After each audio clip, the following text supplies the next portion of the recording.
Hello, welcome to the Keeping Your Marriage Hot and Holy podcast. I am your host, the Hot and Holy Love Coach, Chara Taylor. Thank you so much for joining in with me on this episode. Okay, there is this hot topic going on lately about married couples sleeping in separate rooms. The topic has brought on lots of feelings and emotions, and I want to talk about this from a couple of different perspectives. So in this episode, I will discuss how this sleeping arrangement can actually benefit your marriage.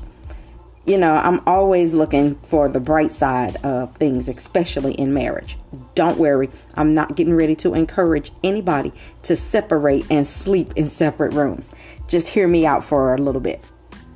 So let me start by saying my perspective changed during the pandemic, and it's been a blessing. So let me share.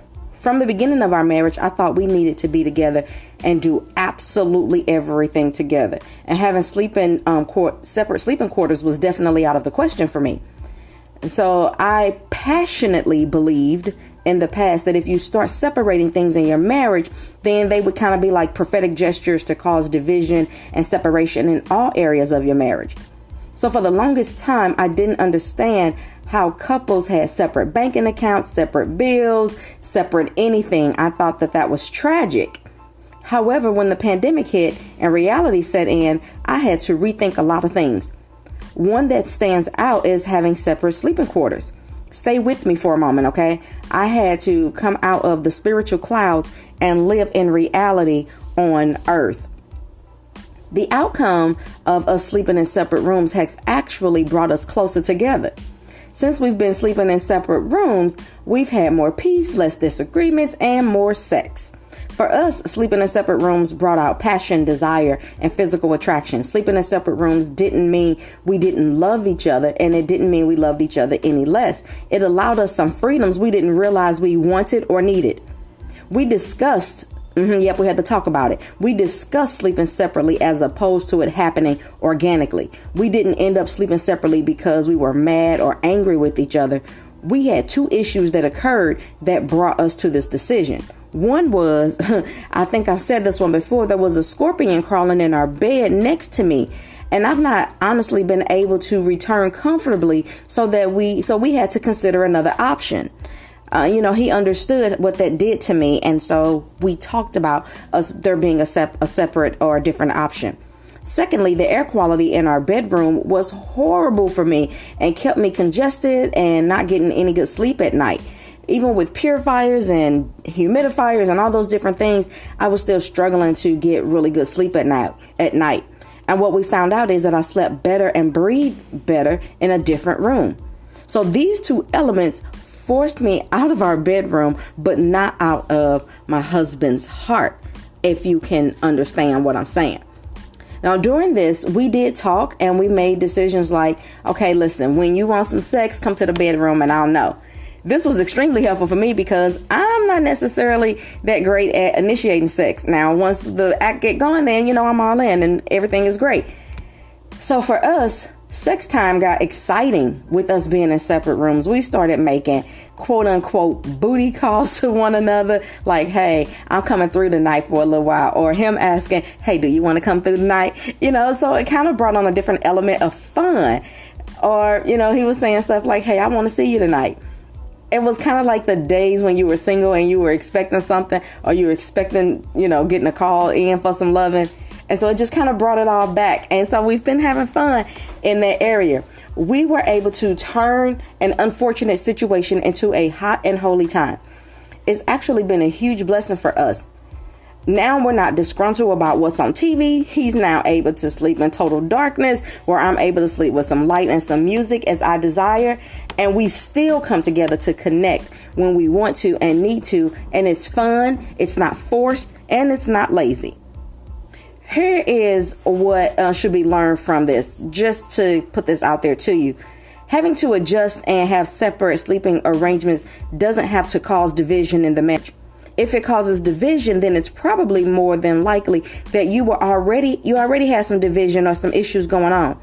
If you feel like this would cause you to live as like roommates, then you may have to face the fact that you're already disconnected and living as roommates. You are using your bedroom You're using your bedroom as the last resort for connection. When the truth is, you and your spouse really need to deal with what's going on and discover the real disconnection and the issue. You should be connected in other areas of your life, and the bedroom should just kind of be like the cherry on top. I'm saying this from personal experience. Like, we had a season where we felt like we were roommates existing in the home together with no real connection. It was because of hurt and dysfunction in the marriage. But once we dealt with those issues, then we were able to connect and move forward. The separation in rooms helped us instead of hindering us. Now, I heard one person say that they would never, quote unquote, allow it. I thought that was a very strong perspective to say allow, because our spouse is not our child. I'm careful not to say that I'm not allowing my husband to do anything, because I'm not his mother, and it's not up to me to allow him to do absolutely anything. He's an adult and should be capable of making decisions that benefit him and us. I trust him and the decisions that he makes. So I do want to say, be careful that you are not controlling your spouse or acting like his or her parent. They need you as a spouse, not a parent. I'm just saying, okay? Now back to the topic.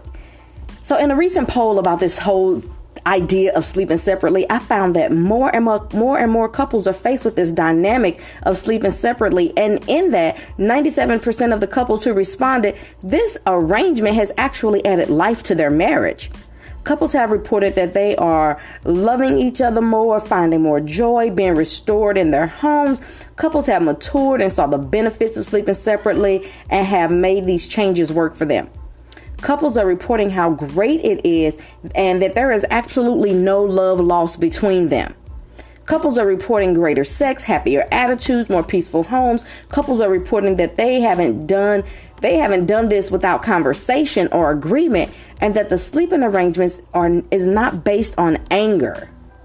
So, it's working for those who have different work schedules, new babies in the house, sleep or snoring issues, health issues, differences in sleep needs, like somebody needs light versus somebody needs dark, somebody likes it quiet, somebody likes it noisy. There are so many dynamics that lead to sleeping in separate rooms, and couples who are trying it in a healthy manner with discussion, understanding, and agreement are finding so much more happiness. Now, honestly, I do realize that there are some homes that this will not work for. If infidelity, untrust, heartache, wounded souls, porn addiction, masturbation issues, fear, jealousy, insecurities, or other things that contribute to dysfunction in marriage, if these things exist in your marriage, then no, sleeping in separate rooms may not be the best option for you. Okay, real talk. But if these are not issues that are plaguing your home, I want to encourage you to see how sleeping separately can bring a blessing into your home. It doesn't have to be a permanent arrangement. It could be a couple of nights a week just to spice things up, or, to arrange to meet up for some cuddle and some sex time only. It can be a couple of nights a month just to get a different scenery. It could be as often or as less as you both choose, with discussion and agreement. Now, I will admit, in the beginning, my husband was a little apprehensive because he's a natural cuddler and toucher. Like, his primary love language is touch. But now he's comfortable and okay. He's enjoying his TV shows that he was missing because I hated them. Now we don't plan to remain this way for the rest of our lives. But for now, it's a huge blessing. This pandemic caused us to be in the home together all day, every day. And with that, it brought on a bunch of tension, which I know a lot of couples are feeling. But having the freedom and the separate rooms at this point has allowed us some individual time to regroup and to miss each other. Now, the keys to this process are communication, trust, and having an open mind. Listen, you got to have an open mind. It can happen and it can be healthy. Now, who would have thought that sleeping in separate rooms could have been a key component to having a hot and holy marriage? So Team Taylor have verbal agreements when it comes to sex, and we honor those things. We honor those agreements in our marriage. So sleeping separately is not a threat, and it doesn't pose a problem for us. Now, as the Hot and Holy Love Coach, I want to offer this up to you.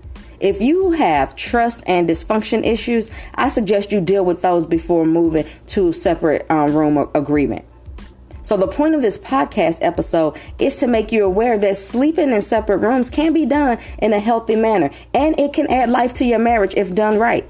And if you are connected mentally, emotionally, and spiritually outside of the bedroom, sleeping in separate rooms can definitely spice up your very sex life. It can be fun. So I just wanted to come on just for a few minutes and talk to you guys about that, because we're in a pandemic still, and people are finding that they're spending more and more time together. And this can be an option to making sure that you have a hot and holy marriage. But just make sure you guys are in a healthy place mentally, emotionally, and spiritually, okay? Outside of that, if you're not, then I don't recommend that you do that. But if you guys are healthy and you have a conversation about it, go ahead.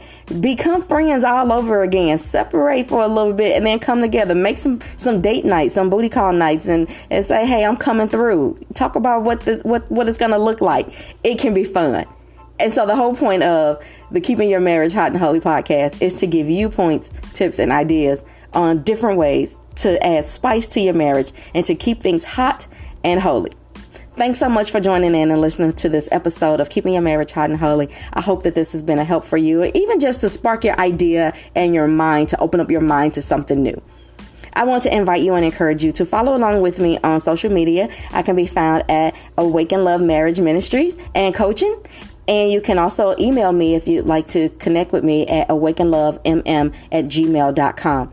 And I would love for you to keep up to date with everything that we have going on by going to my website, www.teamtaylorministries.com. Hey, I am your hot and holy love coach, Chara Taylor. And I just want to encourage you, spice it up, keep it spicy. Have a hot and holy marriage. I'll talk to you guys next time.